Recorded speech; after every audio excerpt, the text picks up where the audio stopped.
Police, droit public, annales de droit public pour le concours de commissaire externe, commenter l'article 6 de la DDHC relatif à la loi.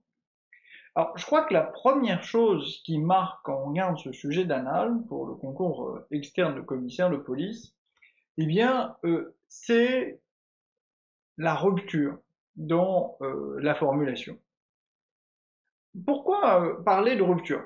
Si on regarde un petit peu les annales du concours de commissaire externe, on se rend compte que les formulations du sujet étaient différentes. Il ne s'agit pas de remonter à toute l'historique, mais d'habitude on a manifesté quel encadrement juridique. Dans quelle mesure l'autorité judiciaire peut-elle être considérée comme la gardienne de la liberté individuelle? Le régime de l'état d'urgence constitue-t-il une menace pour l'exercice des libertés? Il y avait cette formulation une année, la faute dans la jurisprudence administrative. La construction européenne vous semble-t-elle achevée? En interrogation. On voit que finalement, on était plutôt sur une dissertation, bien sûr, mais une dissertation avec un point d'interrogation qui était plus ou moins fictif, manifester quel encadrement juridique. Bon, on voit bien qu'en fait, c'est pas une vraie interrogation. Et puis, il y avait des enjeux de formulation, etc. Là, on a tout d'un coup une formulation qui est, si on regarde à nouveau l'énoncé du sujet, l'article 6 de la DDHC relatif à la loi commentée. On a l'impression qu'on n'est plus dans l'interrogation et qu'on n'est plus dans la dissertation, qu'on serait dans un commentaire. Et puis, bien sûr, pour moi, la troisième rupture, c'est commenter l'article 6 de la DDHC relatif à la loi. Alors, dans le cadre de cette vidéo, j'ai fait le choix de reproduire à côté de moi l'article 6 de la Déclaration des droits de l'homme et du citoyen. Alors pourquoi est-ce que je le reproduis? Pourquoi est-ce qu'une partie figure en jaune? Parce que l'article 6 de la DDHC contient plusieurs développements. D'abord, le premier développement qu'on connaît tous le plus souvent, parce que c'est la formule la plus célèbre depuis nos premières années sur les bancs des facs de droit, c'est cette idée que la loi est l'expression de la volonté générale. La loi est l'expression de la volonté générale. Ensuite, la deuxième phrase, c'est tous les citoyens ont droit de concourir personnellement ou par leurs représentants à sa formation. On est toujours sur la loi. Elle doit être la même pour tous, soit qu'elle protège, soit qu'elle punisse. Ok. Tous les citoyens étant égaux à ses yeux sont également admissibles à toute dignité, place et emploi public, selon leurs capacités, et sans autre distinction que celle de leur vertu et de leur talent. La dernière phrase de l'article 6 de la DDHC est relative à l'égal accès à la fonction publique. Et donc, j'ai ce sentiment que si on vous donne comme sujet commenter l'article 6 de la DDHC relatif à la loi, on devait se limiter ou se focaliser, peut-être qu'on pouvait le faire dans une ouverture, sur la partie qui porte sur la loi. Et c'est d'ailleurs le cœur nucléaire de l'article 6 de la DDHC, c'est le centre. Donc, il y a une rupture dans la formulation, il y a une rupture dans avec la tradition, on voit bien. Est-ce que c'est un changement d'exercice? Non, parce que déjà la réglementation du concours de commissaire de police, elle est bien claire là-dessus.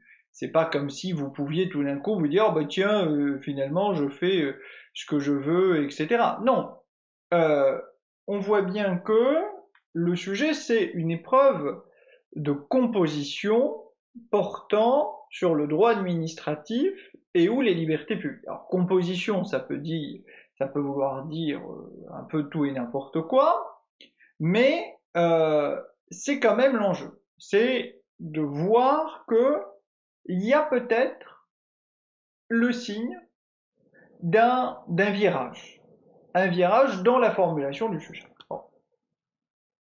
Alors, une fois qu'on a dit ça, qu'est-ce que l'on peut dire sur ce sujet? Forcément, le commentaire, pour moi, il ne peut s'envisager que s'il est un petit peu linéaire. Le but, c'est pas de partir trop loin du sujet, parce que sinon, tout est dans tout. Alors, l'idée, c'est quoi? C'est que finalement, il y a 3 phrases dans l'article 6 de la DDHC qui sont relatifs à la loi. La première donnée fondamentale, c'est que la loi est l'expression de la volonté générale. Bon. Cette affirmation, suivant laquelle la loi est l'expression de la volonté générale, marque une rupture dont on tire des conséquences. C'est d'abord, et c'est ce qui aurait fait pour moi ma première sous-partie, une rupture. La loi est l'expression de la volonté générale. Derrière cette formule, il faut comprendre qu'il y a un changement de titulaire. Titulaire du pouvoir de produire la loi. Sous l'Ancien Régime, l'auteur de la loi, c'est le monarque. La monarchie absolue, de droit divin, qui certes n'est pas arbitraire, mais qui est marquée par une puissance royale exceptionnelle. Cette souveraineté monarchique est contestée, elle a été contestée historiquement, elle a été contestée théoriquement, elle a été contestée religieusement. En gros, les monarchomaques, elle a été contestée par l'aristocratie, elle a été contestée par la bourgeoisie, elle a été contestée par l'Église, et notamment par le terrain et le terreau des guerres de religion. Elle va se traduire par l'affirmation, dès le 17 juin 1789, du principe de souveraineté nationale. Ce qui veut dire que, c'est ce que l'on trouve, et qui à mon avis devait être replacé dans son contexte, c'est ce qu'on trouve dans l'article 3 de la DDH, de la Déclaration des droits de l'homme et du citoyen, c'est désormais la nation qui est souveraine.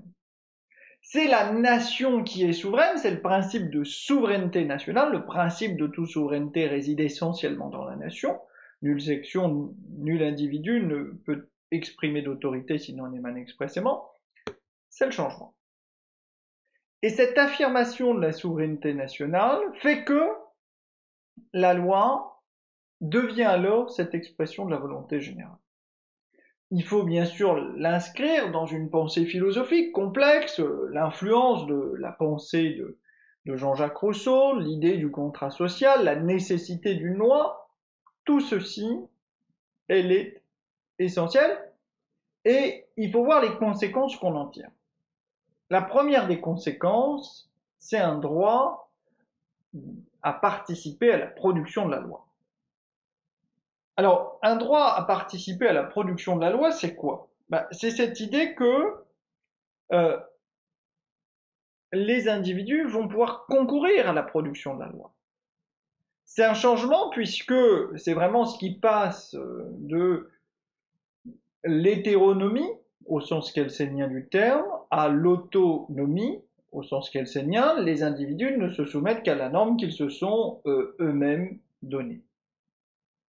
C'est donc un droit qui est assez relatif, toutefois, à l'époque révolutionnaire, puisque on est conscient que c'est la nation qui doit être souveraine, mais encore faut-il imaginer comment cette nation fera entendre sa voix. Alors, il faut le dire, je pense qu'on peut l'assumer, l'époque révolutionnaire n'est pas à l'heure de la démocratie. Pas du tout. L'époque révolutionnaire, le concept d'ailleurs de démocratie serait une erreur chronologique, et donc on va mettre en place le principe d'une élection d'une assemblée représentative au suffrage censitaire, c'est le moment. Mais comme le dira très bien Karine Malberg, la loi aurait tout à fait pu être expression de la volonté générale, sans passer même par l'élection. La Constitution de 1791 fera ainsi participer le roi à la production de la loi, alors même qu'il n'est pas élu, il y participera dans la Constitution de 1791 par son droit de veto. Donc, C'est un droit qui est un droit relatif, c'est-à-dire que tous les individus n'ont pas le droit de vote. Pour être clair, le suffrage ne se deviendra universel masculin qu'en 1848, et qui passe par un suffrage censitaire pour des raisons qui sont liées à la conception que l'on se fait de la nation. C'est un droit qui va s'élargir au fur et à mesure du temps, et tout particulièrement en 1848, avec l'ouverture de ce droit de suffrage et sa démocratisation. Se posera la question des autres frontières de ce droit de suffrage, au premier rang desquelles le droit de vote des femmes, en 1944, entré en vigueur en 1945, puis le changement de majorité de 21 ans à 18 ans, pardon. Et on voit que finalement, c'est bien parce que la loi est l'expression de la volonté générale, c'est-à-dire l'expression de la volonté de la nation, qu'il a fallu opter pour cette idée d'une assemblée représentative. Mais l'idée qui va se trouver réalisée que sous la Ve République, à savoir une participation directe à la production de la loi par l'intermédiaire du référendum, n'est pas présente à l'époque révolutionnaire. La loi est l'expression de la volonté générale, et dans le même temps, l'article 6 de la Déclaration des droits de l'homme et du citoyen affirme l'égalité devant la loi. Alors, il ne faut pas se tromper sur la conception que les révolutionnaires se font du principe d'égalité. Les révolutionnaires ont une conception d'une égalité qui est une égalité généralité. Ce que montre très bien d'ailleurs Hans Kelsen, c'est de dire l'article 1 de la DDHC, qui date du 26 août 1789, n'a de sens que dans le contexte historique. Et le contexte historique, c'est quoi ? Eh bien, c'est tout simplement parce que le contexte historique, c'est celui de l'abolition des privilèges. On a aboli les privilèges dans la nuit du 4 août 1789. Cette abolition des privilèges va ensuite rendre possible l'affirmation d'une égalité. Autrement dit, il faut casser les ordres pour consacrer un autre système. Et cet autre système, c'est quoi ? Eh bien, c'est tout simplement un système qui va être fondé sur les classes. Le système de classe. Voilà. C'est ça qui va marquer en quelque sorte la rupture opérée par le moment révolutionnaire. Et ce qu'il y a d'intéressant, c'est que il y a des ruptures dans cette construction. C'est-à-dire que toute la philosophie de 1789, toute la philosophie des Lumières est fondée sur cette idée que les hommes ont les mêmes droits parce qu'ils ont la même dignité. C'est le schéma initial de raisonnement chez John Locke. Et donc, la prétention universaliste des droits de l'homme vient de là. Mais pourtant, on n'en tirera pas les conséquences absolues qui seraient de dire les femmes doivent avoir les mêmes droits. Il n'y a pas ce point-là. Donc, c'est une égalité généralité. Et c'est une égalité devant la loi, qui va constituer le point de départ à ce que l'on pourrait qualifier des méandres de l'égalité. C'est-à-dire que, à ce moment-là, oui, il y a eu l'affirmation d'une égalité, mais c'est une égalité qui est une simple généralité. Aujourd'hui, le principe d'égalité, il a beaucoup évolué. On est sur une égalité proportionnelle. L'idée que la loi doit être la même pour tous, soit qu'elle protège, soit qu'elle punisse, ça je suis d'accord, mais on veut de la différenciation. On veut adapter le traitement à la situation différente. Cette égalité proportionnelle, je pense qu'il fallait la mettre en avant. Et montrer également qu'au-delà de l'égalité proportionnelle, est apparu un débat qui est celui de l'égalité par la loi. Est-ce que la loi n'est pas là pour compenser ces inégalités ? Et d'ailleurs, se pose dans ce cadre-là la question de l'ascenseur social.